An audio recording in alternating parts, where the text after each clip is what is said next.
বেশ ভালোই হয়েছে। এবার এটা কেটে দিয়েছে যদিও বাজার থেকে, ভালো করে ধুয়ে নেব। পেঁয়াজ কুচি করা, রসুন, এখানে আদা, কাঁচা লঙ্কা বেটে নেব।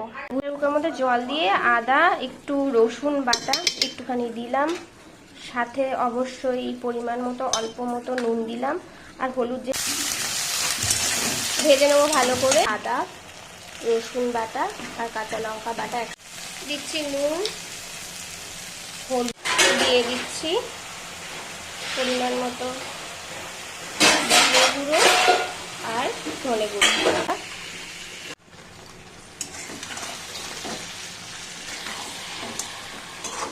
এটা মশলাটার সঙ্গে কাঁকড়াটা ভালো করে নেড়ে চেড়ে কষাবো। জলটা দিয়ে টেনে নেবে।